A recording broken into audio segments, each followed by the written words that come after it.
Hi everybody. सो इस video के अंदर हम बात करेंगे रिसर्च फेलोशिप्स और स्कॉलरशिप्स के बारे में।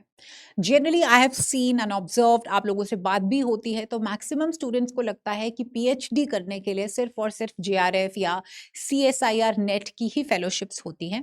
वेरेज ऐसा नहीं है, ठीक है। Due to lack of awareness हम लोगों को ऐसा लगता है कि सिर्फ नेट और सीएसआईआर ही मेन फेलोशिप्स हैं। द फैक्ट इज हमारे देश के अंदर बहुत सारी डॉक्टरल फेलोशिप्स जो है वो मिलती हैं, ग्रांट्स मिलते हैं, बस अवेयरनेस नहीं होती है तो हम उसको अवेल नहीं कर पाते। तो आज के इस छोटे से वीडियो के अंदर मैं आपको जो मेन स्कॉलरशिप्स हैं, देखिए बहुत ज्यादा स्कॉलरशिप हैं। मैं टॉप 100 स्कॉलरशिप्स के ऊपर ऑलरेडी एक वीडियो कर चुकी हूं, जिसके अंदर डॉक्टरल से लेके जो बिल्कुल अंडर ग्रेजुएट्स होते हैं उनके लिए नेशनल से इंटरनेशनल फेलोशिप्स मैंने बताई हुई हैं। तो आज के इस वीडियो के अंदर हम बात करेंगे टॉप 10 की, जिसमें से मेन मैं आपको इंडियन स्कॉलरशिप्स और फेलोशिप्स बताऊंगी मेन क्योंकि सभी तो बहुत सारी हैं। हम जो प्रीमियम लेवल की हैं उसके बारे में बात करेंगे, ठीक है। तो आपको मायूस नहीं होना है in case you are not able to do JRF और CSIR NET whatever subject is. And ये जो वीडियो है ये कवर करेगा सभी को, right from pharmacy to social sciences to literature and to all the subjects। तो हम सबके बारे में बात करेंगे। तो आप देख सकते हो ये इंडिया के अंदर टॉप फेलोशिप्स हैं, फंडिंग अपॉर्चुनिटीज हैं, स्पेशली 2026 के अंदर। तो हम स्टार्ट करते हैं सबसे पहले प्रधानमंत्री रिसर्च से। तो आपको पता है ये फंड आपको जो है डायरेक्टली प्राइम मिनिस्टर के अंडर से मिलता है। ये पीएमआरएफ जो है ये इनिशिएट ही इसीलिए हुआ है कि हमारे देश के अंदर बेस्ट क्वालिटी डॉक्टरल रिसर्च जो है वो हो पाए। एंड आई एम श्योर आप सब जानते हो कि एनईपी 2020 के तहत एनआरएफ जो है वो खोला गया है, जो कि हमारे देश के अंदर रिसर्च प्रोजेक्ट्स को करवाएंगे। और बहुत सारे जब रिसर्च प्रोजेक्ट्स आएंगे तो आपको उनको अवेल करने का भी अपॉर्चुनिटी मिलेगा। So not just doctoral but also more than that. तो पीएमआरएफ जो है इसके अंदर जो आपको स्टाइपेंड मिलता है एंट्री पे, वो मिलता है 70,000 से लेके 80,000 पर मंथ। प्लस आपको कॉन्टिंजेंसी मिलती है, रिसर्च ग्रांट को कॉन्टिंजेंसी बोलते हैं, 2 लाख पर साल। इसका मतलब क्या होता है, कभी बिल्स होते हैं, है ना, हम लोगों को हमारे काफी खर्चे हो जाते हैं, कभी कभी पेपर वर्क है, कभी कभी ट्रैवल है, तो साल में एक बारी कॉन्टिंजेंसी 2 लाख की हमको मिलती है। 4 से 5 साल के अंदर हमको अपना डॉक्टरल खत्म करना होता है, रिसर्च करनी होती है। ये हो गया एक। इसके लिए आपको जब अभी लास्ट में निकली भी थी, पोस्ट्स निकली थी, आपको अप्लाई करना था, प्रॉपर तरीके से प्रपोजल्स भेजने होते हैं और फिर आपकी सिलेक्शन होती है। सेकंड आ गया आपका CSIR UGC net, which is very common, है ना, और हम सब जानते हैं। आप जीआरएफ इनिशिएट करते हो, 37,000 बेसिक आपको मिलती है, 42,000 तब जब आप एसआरएफ बनते हो, 20,000 का आपको कॉन्टिंजेंसी मिलता है। जितना मैं जानती हूँ जब आप जेआरएफ होते हो शुरू के 2 सालों में 10,000 ग्रांट होता है कॉन्टिंजेंसी का, और उसके बाद 20,000 बढ़ता है। एंड अगेन इसके अंदर आपका जो भी एक्स्ट्रा खर्चा, जिसको हम कॉन्टिंजेंसी कहते हैं, बिल्स कहते हैं, वो पेमेंट होती है। 5 साल की होती है। जो सीएसआईआर है वो साइंसेस के ऊपर लागू होती है, और यूजीसी नेट जीआरएफ जो है ये सभी सब्जेक्ट्स के को काउंट करती है।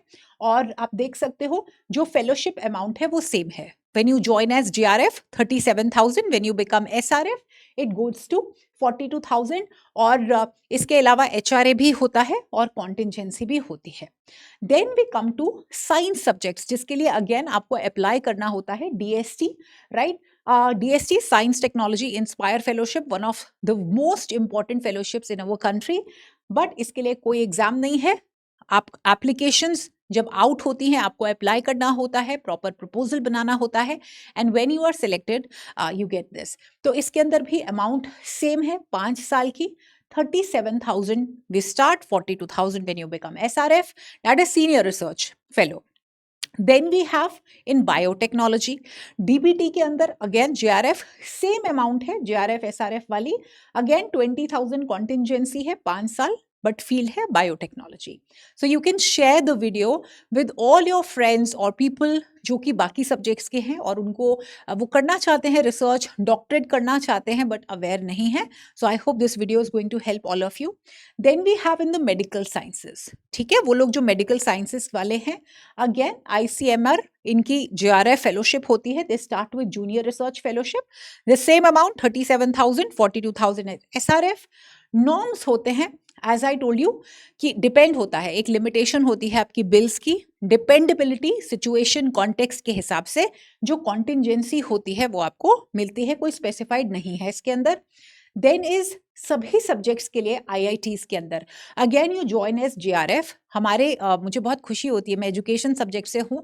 हमारे 2 स्टूडेंट्स हैं, both are male students and IIT से वो अपनी पीएचडी जो है वो कर रहे हैं एज जेआरएफ, राइट. तो बट जेआरएफ के अलावा आईआईटीज की खुद की जो फेलोशिप है वो निकलती है कैंपस फेलोशिप.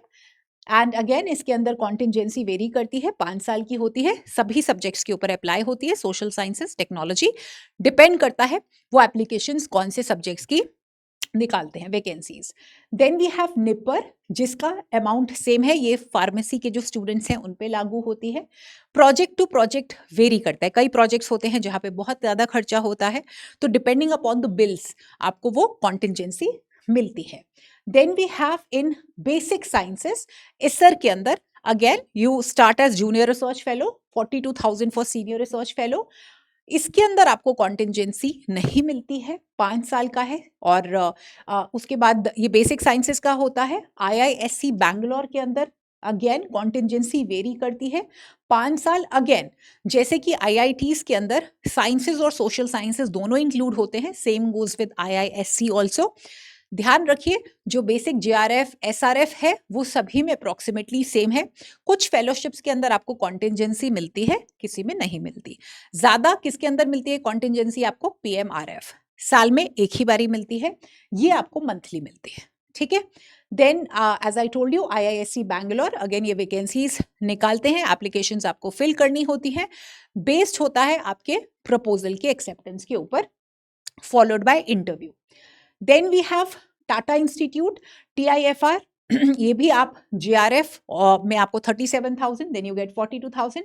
5 साल की होती है, प्योर रिसर्चेस के लिए होती है. मतलब आपका रिसर्च प्रपोजल तब एक्सेप्ट होता है जब आप एक्चुअली में कोई इन्वेंटिव आपका रिसर्च होता है. अप्लाइड रिसर्चेज होती है ना, जैसे बहुत सिंपल जो आजकल मैक्सिमम होती है सोशल साइंसेज, उनके लिए नहीं. बट अगर कोई आप इन्वेंट करना चाहते हो कोई चीज़ और आपका प्रपोजल उसके ऊपर बेस्ड है तो ही आपको मिलेगा. इसके अलावा फुल ब्राइट और गूगल पीएचडी ये इंटरनेशनल फेलोशिप्स हैं, सिलेक्ट होते हैं proposal based and interview based. और अगेन डिपेंड करता है सिचुएशन और कॉन्टेक्स्ट वाइज कि आपको क्या मंथली स्टाइपेंड देते हैं फुल ब्राइट के अंदर. और 10,000 पर ईयर आपको गूगल पीएचडी का मिलता है. इसके अंदर सिलेक्ट होना अपने आप के अंदर एक बहुत बड़ा चैलेंज होता है, but you should definitely try it because international level पे इसको वन ऑफ द बेस्ट माना जाता है. एंड इन दोनों के अंदर जो कॉन्टिंजेंसी है वो इंक्लूड करती है, बहुत ट्रांसपेरेंट प्रोसेस होता है. You have to show your bills and you get the grant. And जो फुल ब्राइट है that is from 6 to 9 months. मैं आपको एक चीज बता दूं, ये डॉक्टरेट की नहीं है, this is for research project. So always remember, doctoral और पोस्ट डॉक्टरल अलग होती है, रिसर्च प्रोजेक्ट्स अलग होते हैं. सो ये बेसिकली रिसर्च प्रोजेक्ट बेस्ड है. और इसके अंदर कॉन्टिंजेंसी इंक्लूडेड है. जो गूगल पीएचडी वाला है उसके अंदर भी कॉन्टिंजेंसी है, 3 साल तक आपको कंप्लीट करना होता है. Technical and generally computer science relate करते हैं. लेकिन अगर आप थोड़ा सा एक्टिव रहें तो गूगल के अंदर बहुत सारे सोशल साइंसेज के भी बहुत सारी वैकेंसीज निकलती हैं, specially for PhD and other scholarships also, other than PhD also. तो ये थे आपके main scholarships, fellowships. I hope इस वीडियो ने थोड़ा अवेयरनेस आपके अंदर लेके आए होंगे and you will tell others also. और इसी तरह जैसे मैंने आपको पहले बोला कि मेरे और भी वीडियोस हैं जिसके अंदर मैंने बहुत ज़्यादा फेलोशिप्स के बारे में बताया है. I think top 100 I have already covered, तो आप वो भी देखिए.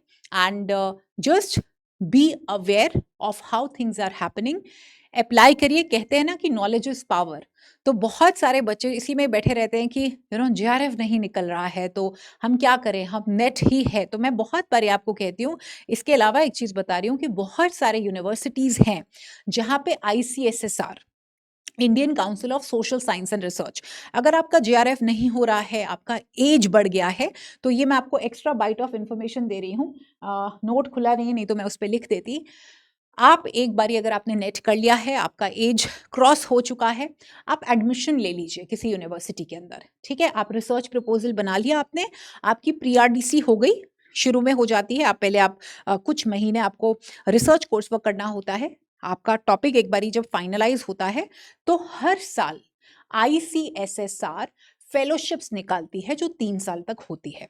तो जब आपका जो रिसर्च टाइटल है वो अप्रूव हो जाता है यूनिवर्सिटी, तो आप वो अप्लाई कर सकते हो। आईसीएसएसआर जो है वो आपको ग्रांट देती है आपकी डॉक्टरल के लिए, और ये उन बच्चों के लिए, specially women, men who have cross the age limit, specially women के लिए तो बहुत ज़्यादा ये काम आता है। सो इफ़ यू वांट, आप नेट के अंदर एडमिशन लीजिए, and I hope this helps you. And अगर और भी कोई क्वेश्चन होगा, do ask me, I will be very glad to answer, and very importantly wish you all the very best for exam.